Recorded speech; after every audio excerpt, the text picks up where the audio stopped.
Hi everyone, hope you are doing well from wherever you are watching this channel, depending on your time zone. Now, most of Kenyans are aware of what happened in a burial function in Kiambu County where Gachagwa attended.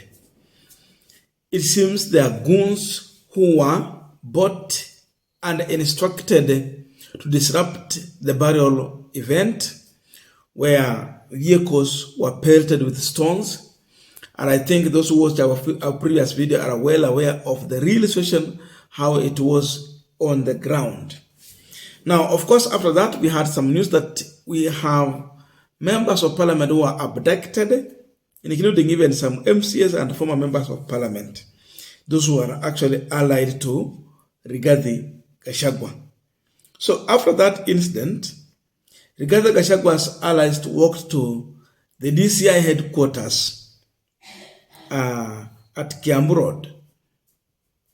And their main reason was to report the case about the members of parliament who got abducted and the situation they went through in that funeral.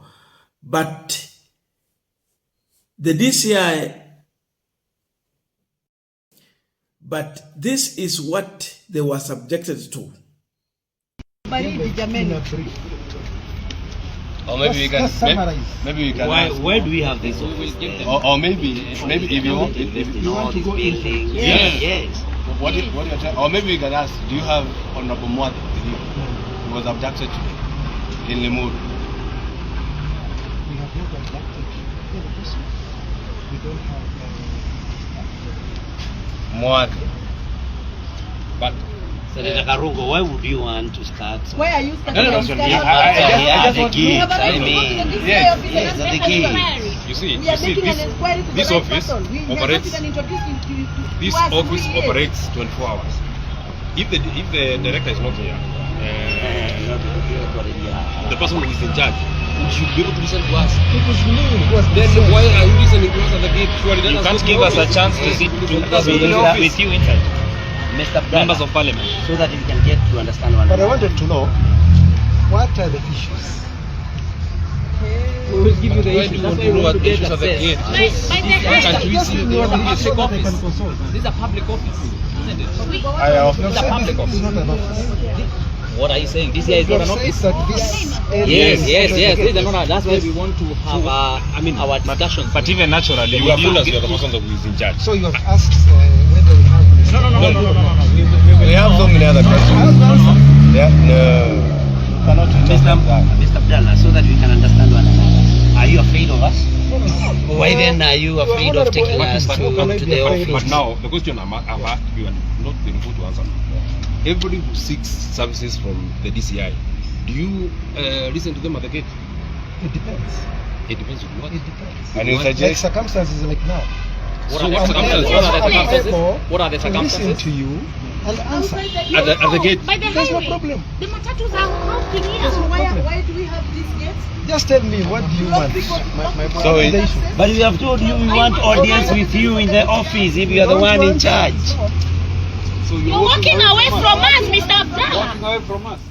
Now, it seems there was no one ready to listen to Gachagwa's allies at the DCI headquarters. And remember, this is an office that is operating 24 hours.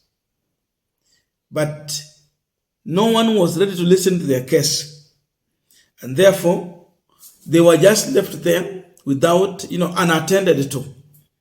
So they decided that they're going to address the Kenyans in a press briefing at this office and let the public know what they have gone through, the people who are missing, and the situation they're just in at the very time. So I can tell you, we have had a midnight press conference at DCI headquarters after Gachagwa's allies were denied audience by those who work at this office. And this is the session. I would like you to watch, like, share, and please subscribe. We are reliably being informed that the guns are being transported in buses tonight to go and cause mayhem in Embu. We want to announce without fear of contradiction, this is our country, and we are not going to allow Kenyans to be sleeping in pain and agony. We are not going to allow that we cannot have any farmers meeting anymore because goods are going to be sent by people who feel that they have only one tool left, and that is violence. So whatever is being planned in Embu, we are well aware, and we are calling upon the security apparatus to make sure the meeting that is supposed to be happening tomorrow for tea farmers in Embu happen under security, and the farmers must be protected to air their views and concerns and give their concerns on the bill that is coming, the tea bill that is coming. There are people who are planning mayhem so that they can pass bills against the people's wish. Asanteni sana. Let us allow Kiambu 1 minute. Yeah. But maybe before he comes, if I were to say just one thing before Honorable Kiambu comes, whoever imagines that by instilling fear or by bringing goons and attacking our vehicles, you can see the kind of harm that has been done on the members of parliament who are accompanying the deputy president, Gachagwa. They imagine that they will kill or resolve. We shall still continue speaking for our people. We shall be there. We shall not keep quiet.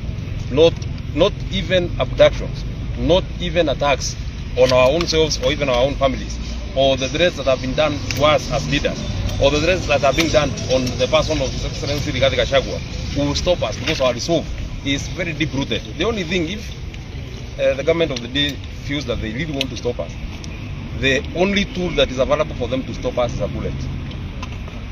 Let me say something short, that we are very shocked that this is happening to our country. The deputy president, who seems to be their major target, was impeached hardly a month ago, and he's already down.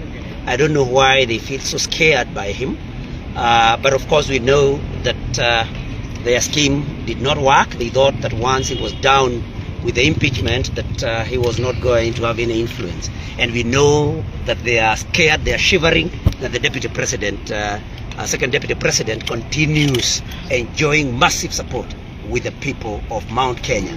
We want to tell them that we will not be cowed, we will not be intimidated, and we are ready, and we know that our people in Mount Kenya are being targeted, and that we know for sure. But we will not be shaken. We will continue with our risk. But we want to also talk to our people that when there is an event, let the locals see who is there, and when they see somebody that they suspect, let them put them to account. Let them tell the people there whom they are, what they have come to do, because the people, the goons that were in Limuru are not locals. These were imported, and we are telling our people to also be very vigilant. Very vigilant. Anybody they do not know should actually not be allowed there. And if they want to call that incitement, so be it.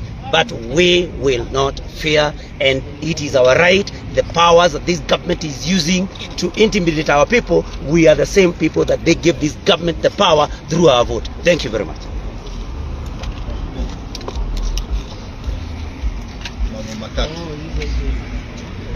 Jambo la kwanza, Ruto ajue ya kwamba hakuna mbinu zote zile ataleta kwetu kugawanyisha ambazo yafaulu. There is no way he is going to divide the mountain. We have resolved that Ruto must go. If he is now coming to barriers, it is an aspect of desperation. La pili, haya mambo tuliyaona 2007. It started exactly this way, and eventually we ended up with a country that was in chaos. Sisi watu wa mlima tutakaa pamoja, and we will not allow that to happen, not from within our areas. Na la mwisho ni kwamba we have a resolve that it does not matter what kind of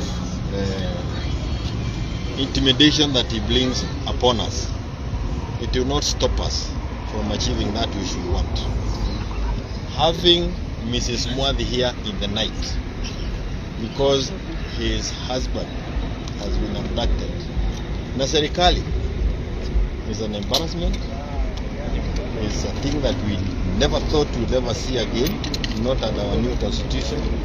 And the worst of it all ni kwamba walimchukua kwa mazishi. Na walisika mwenye tulikuwa tumeenda kusika ama walifanya nini? Walibeba. So it's a very, I want to join my colleagues, the leaders who are here, the members of parliament, members of senate, in calling for the release of Mwadhi. We will be in court with the lawyers. We will join them to ensure that he is released. We will also talk to people across the country and especially from the mountain. This is part of the scheme, and it is upon us leaders to ensure that the Ruto does not succeed. We should have only one resolve: Ruto nyumbani. Kuna kitu kingine. That way, Kenya will stand. I would like to say that, as you can see, all waheshimiwa are here, irregardless of whichever party. The more you continue to poke our eyes, the more we unite. Abducting a former member of parliament, organizing for goons is cowardice. Na sasa watu ya Mount Kenya muangalie. Kama mtu si wa area yenu anakuja matanga, nyinyi ndio askari. Musiakwe uoga na musikubali kununua uoga. Huyu jamaa lazima aende nyumbani na hata tuuzia uoga. We want Mwadhi. His wife and his children, they want their father and she wants her husband. That is it. And hatutauziwa uoga. Simple. I want to say this, that Kenya is a constitutional democracy. The right to assemble is a constitutional right. The constitution was not given to us by President Ruto. The constitution was given us by God as individuals. This was not even a political rally, it was a funeral. I want to tell you Kenyans that if they can dare arrest an honorable member of parliament, a former honorable member of parliament, are you surprised today that we have so many sons of our motherlands that have disappeared without trace? We have had people saying that they don't have any records of anyone that has been abducted, while we know it very clearly that during the Gen Z demonstrations, so many people disappeared and so many have not been seen. We are going to fight this in the courts. We know the judiciary is going to is actually going to rule according to the law. We have a right of habeas corpus to demand, and even from this office, and not even DCI can stop us from demanding that Honorable Mwadhi be released and availed to his family. And so I want to tell all the Kenyans that this is not just a cause for Honorable Mwadhi. This is not even just a cause for Mount Kenya, but this is a cause for the dignity of humanity, so that no one will come and arbitrarily take away your rights that are guaranteed by the Constitution. And so we want to tell everyone that matters, from the highest office in the land to the lowest office in the land, that this Constitution, we fought for it for very many years. And so we are going to be fighting, we are going to be heading to court, and we are going to make sure that the rights of the Honorable Mwadhi are respected, not just respected, but those who are enjoined to ensure